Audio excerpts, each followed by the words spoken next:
Hey there, interwebs.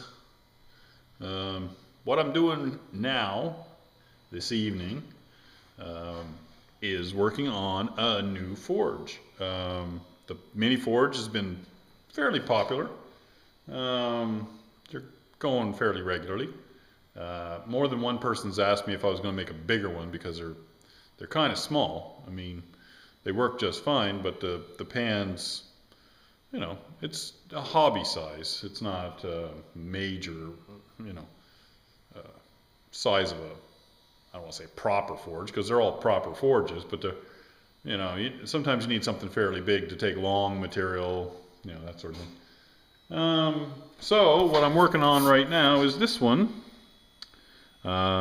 Sort of the crude beginning of the design. It's kind of hard to see on that, but what the plan is to make it fit this box, not this box, but this is the same box as I had before, but I said to myself, well, what's a good size for a bigger forge? Well, how about we just put two boxes together instead of buying new boxes, and we'll get them side by side there and essentially double the size of the forge to a pretty good size.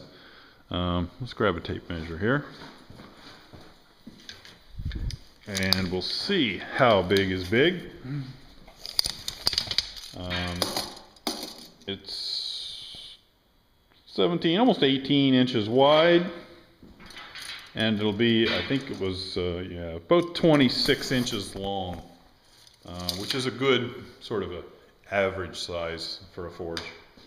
It's not a huge forge. I've seen forges really, really big. Maybe come up with one of them someday too, but this is going to be more of a intermediate size forge, and don't really know what sort of price range to keep that at. Leg system is going to be fairly big. This one I'm really debating on not including legs and just let people deal with the legs. I mean, I know that's a selling point that the thing is, you know, complete, but just the shipping in that, and you're shipping something like just pipes, you know, it's not something, I mean, if you're going to be a metal worker, you should be able to make up some legs, you know. I don't know, I got to think about it again because, you know, making the legs almost as much work as making a damn pan, so it's kind of a pain. I'll always include the legs on the mini forge. It seems to be the selling point for the mini forge, and it does make it somewhat portable too. What else was I working on today? Oh, got a bunch of mini forges ready to go. Got the pans ready. Got a few of them sold. Just waiting for some money in the mail, and we'll get them out. What else can I show you folks? This is a pineapple twist I did a while back. Didn't come out very good, but it's on my chipping hammer. I took a cape chisel, I split it down the middle, and I put a tenon on the end of this and put it through and tenoned it on there. And that's my chipping hammer. I needed a long one because I built this many years ago when I was working for a shipyard, and we were welding a lot of like 5-inch I-beams to plate, which was creating the bulkheads in these ships. And you know, you couldn't get a chipping hammer to get down in there. You could weld in there, but you couldn't chip it out. So I had to make myself a chipping hammer. What else did I work on today? Made this, well, you can't really see it there, but a little silhouette thing for a horse lover down the road. It's a Christmas gift for some family of theirs or something. It's a little frame with a guy and a horse. There. I don't know if you can see that. There you go. Little silhouette of a man and his horse. So we got that ready to go. What else? Worked on a little sign here for my friend John. Got that cut out. I gotta do the framework for it. This here is stainless steel. It looks pretty good. I just got to do like a little wrought iron surrounding piece for it. And other than that, the only thing I wanted to talk about tonight was, you know, I sit here sometimes and try and come up with subjects just to speak about. And I had done this talk before and the video frigged up. So I'm doing this whole video in one long take and I'm just going to upload it. And what I wanted to talk about was organization and why it's important. You may have noticed my shop's pretty regular metal shops, nothing special, but I've always liked to have everything in its place. You know, if you look here, you got all your hammers, you know, anything with a handle, all there in that rack. You know, tons of hammers. I got my big hammers down there on the ground. I got this board with all the basic tools that, you know, one might need to just do some basic stuff. And they're all, a lot of it's tools that are too big to go into a toolbox anyway, you know. So hang them up on the wall, doesn't take up any space. And you know where they're at, you don't have to go digging. That's the main thing about being organized. You think how you save 10, 20 seconds knowing where that big crescent wrench is, you know, it's right there. You know, when you have a bunch of crap laying around your shop and it's a big pile, a big dirty ass mess, you know, it says a lot about you. You know, it says that you don't even care enough about your own tools to be bothered to put them back. I don't know what else that would say about you, but it just says you're messy, you know. I've got, you may have wondered before what all this stuff is in here, but these are all the dies and things for a Hausfeld bender. Some of you may not know what a Hausfeld bender is, but sort of your standard shop bender, like an arm bender. And that machine's amazing. I'm going to do a video on that someday about what you can do with it. So many things you can do with it. It can bend just about anything as long as you got a die for it. And that's where I keep all them dies up there. In here I keep all the little metal bits and pieces for pot racks. There's pot rack hooks. There's forge leg parts, things like that. Pot rack parts again up here. These are pot racks and pot rack pieces. A lot of stuff I just make it as it's ordered. But any of the stuff like the scrolls, here's a ton of scrolls. These are some of the hangers. And I just keep them all there as I need them. You know, they're all ready to go. So if somebody orders something, boom, it's done. Put it together, paint it, get it in the mail for them. Here's my welding rods in here. I've got, you know, some miscellaneous expensive ones here. There's some stainless and hard facing and some nickel rods. You know, 6013, 6011, 7018s. I like to keep them organized. I know some of you welders will say, well, you should have them in an oven. Well, when you do ornamental work, it's not really a big a deal, right? You would never leave any low hydrogen rods out in the air to absorb moisture. They're hydroscopic. Is that right? Hydroscopic? You know what I'm talking about. They absorb moisture from the air, and the hydrogen in the H2O gets into your welds and causes hydrogen cracks or fissures. They're little microscopic, very small cracks in between the boundaries of the crystalline structure of steel, and cause the beginnings of cracks, and the water's not good. Any, just so you know, any rod that ends in an 8 is a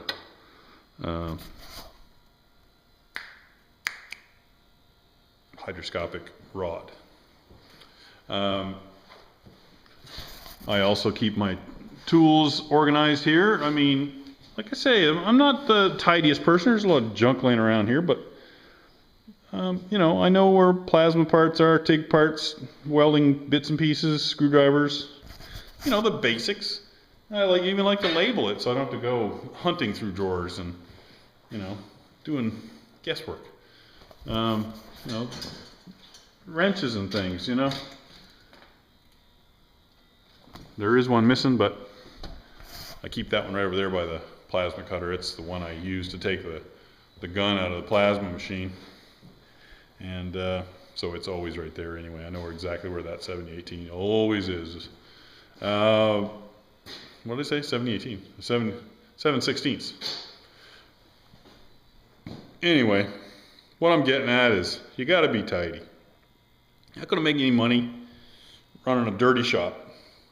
You got to keep the floor clean, you know, keep the dirt swept up. I know it takes a lot of time, but, you know, when you're kneeling down and you're kneeling in metal bits and you're trying to roll a machine across the floor or something, and there's this tiny little bit of metal and dirt and stuff, you know, you think, oh, I don't have the time to take 5 minutes to clean the floor, you know.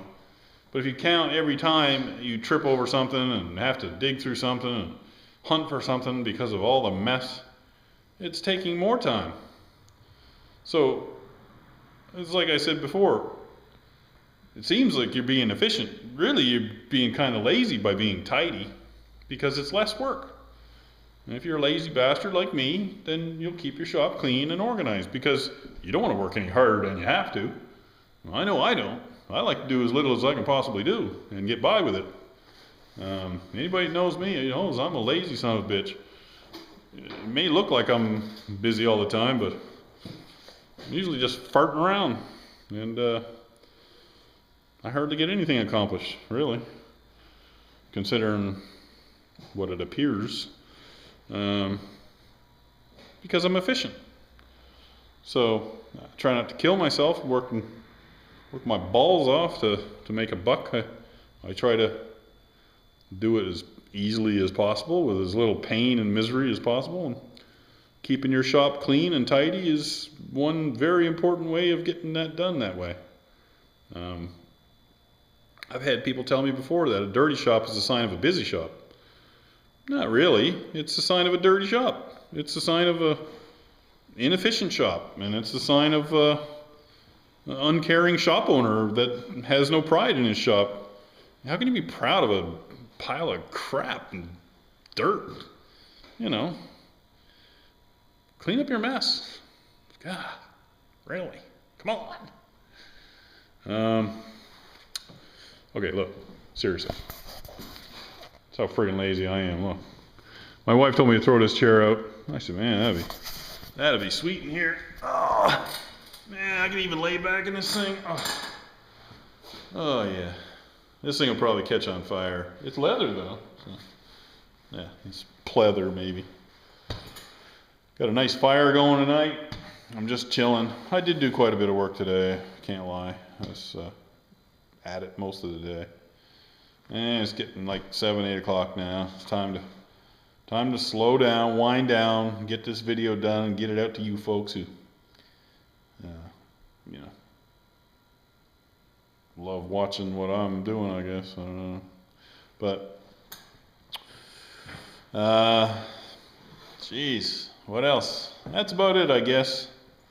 And just want you guys to know, appreciate all the comments and stuff. And I started kind of catching up on the comments. I haven't really been replying too much. Just like I said before, it's getting really overwhelming, man. I get like almost 20 subscribers a day now.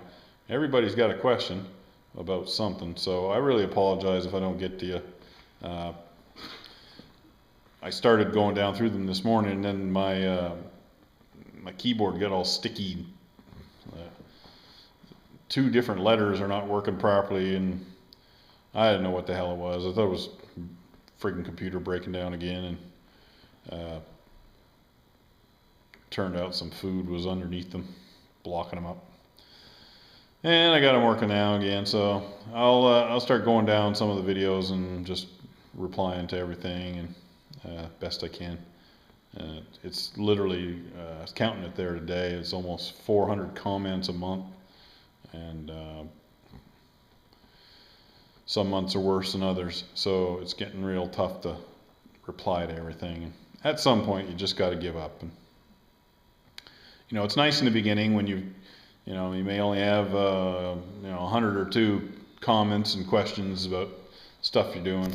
It's pretty easy to get back to you guys on that, but when it gets really overwhelming, you open up your mail and it's just messages, man. It's just so I hope you understand that. I mean, I'm not being a dick or nothing. I would reply to each and every one of you if you asked me personally,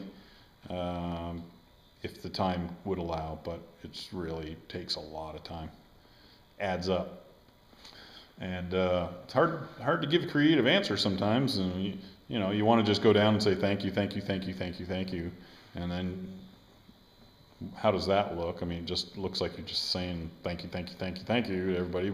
I really do mean it. It's just, you know, it's hard to look sincere when it's just a quick answer like that on a video. So keep watching, and there'll be some more stuff here soon. I know some of you guys don't like when I just ramble on about shit, but listen, if it's going to be one of those types of videos and you don't like that sort of thing, then just click it off, you know.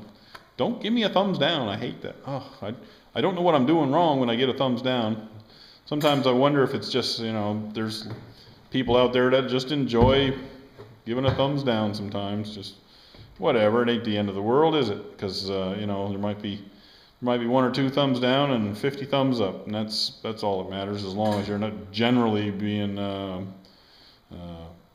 interesting to people. I guess that's the main thing. And I promise there won't be any more singing. That was just, you know, I was displaying my other talents. You know, I know I'm a good singer, you know. It's going to go on, what was it, American Idol, Canadian Idol. But I'm too damn old, so. I would have killed it too, man. Because I got talent. Oh, yeah. So, anyway, folks. Later. Talk to you later.